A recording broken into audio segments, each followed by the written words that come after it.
நான் சொல்றேன்னு கோச்சுக்காத ரவி. எதுக்கு எடுத்தாலும் சட்டுன்னு நீ எமோஷனல் ஆயிடுற.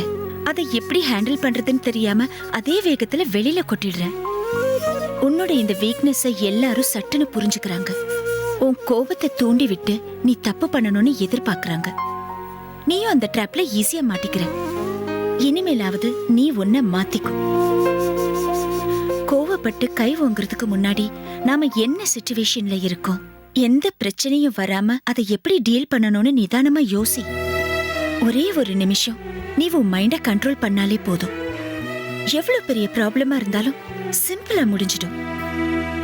தீக்குச்சில இருந்து வர நெருப்பு சுத்தி இருக்கிறத மட்டும் இல்ல, அந்த குச்சியையும் அழிச்சிடும். அதே மாதிரி உன் கோபமும் உன்னையும் உன்னை சுத்தி இருக்கிறவங்களையும் பாதிக்காம பாத்துக்கோ. சாரிப்பா, காலேஜ் ஞாபகத்துல உனக்கு கிளாஸ் எடுத்துட்டேன்.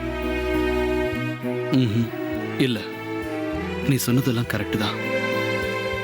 நான் என்ன மாத்திக்கிறதுக்கு ட்ரை பண்ற மாதவி. தேங்க்ஸ். நீ ட்ரெஸ்ஸை மாத்து, நான் வரேன்.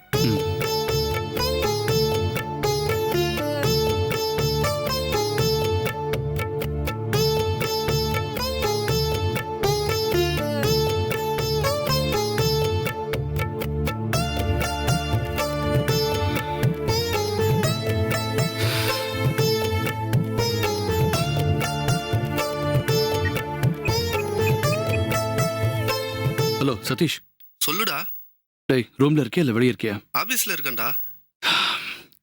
எப்போ ரூமுக்கு வருவ? நைட் ஷிஃப்ட்டுடா. விடிய காலம் 3 மணிக்கு தான் வருவேன். ஏன் கேக்குற? இன்னைக்கு ஒரு ரூம்ல ஸ்டே பண்ணலாம்னு பாக்குறேன்.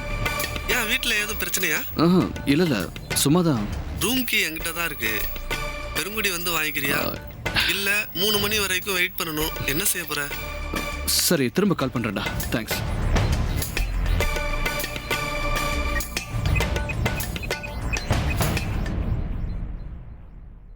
சொல்லு மச்சான். டேய், இன்னைக்கு நைட் உன் ரூம்ல ஸ்டே பண்ணலாம்னு இருக்கேன். உனக்கு ஒன்றும் பிரச்சனை இல்லையே? சரிடா, ஊர்ல இருந்து அப்பா அண்ணன் வந்திருக்காங்க. நீ நாளைக்கு வரையா? சரிடா. ஓகேடா, பாய்.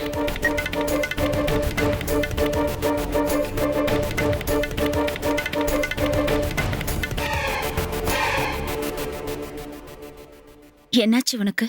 உனக்குன்னு ஒரு வீடு இருக்கிறதே மறந்துட்டியா? இப்ப நான் இருக்கிற நிலைமையில வீட்டுக்கு போக முடியாது மாதவி.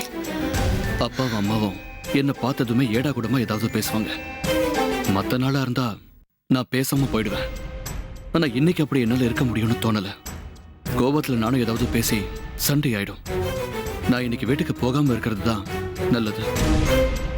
அப்படின்னா ஏன் ஃப்ரெண்ட்ஸுக்கெல்லாம் ஃபோன் பண்ணி கெஞ்சிட்டு இருக்க? இங்கே இருந்துட்டு காலையில போ. ஒன்னும் யோசிக்காத, இருந்துட்டு காலையில போ. என்ன? ட்ரெஸ்ஸை மாத்திக்க.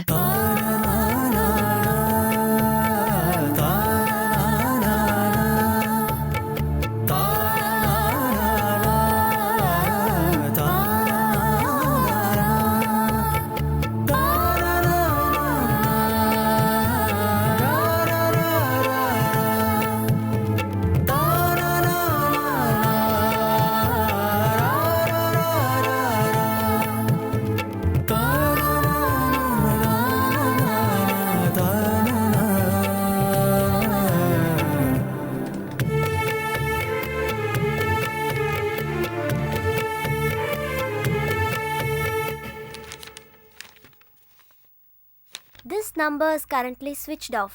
என்னங்க, அவனுக்கு ஃபோன் பண்ணா சுவிட்ச் ஆஃப்னு வருது.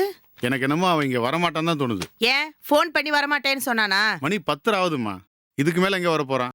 அந்த மாதவி வீட்டிலே தங்கியிருப்போம். என்ன பாக்குற? நான் புதுசா எதுவும் சொல்லலையே. அடிக்கடி இப்படி நடக்கிறது தானே.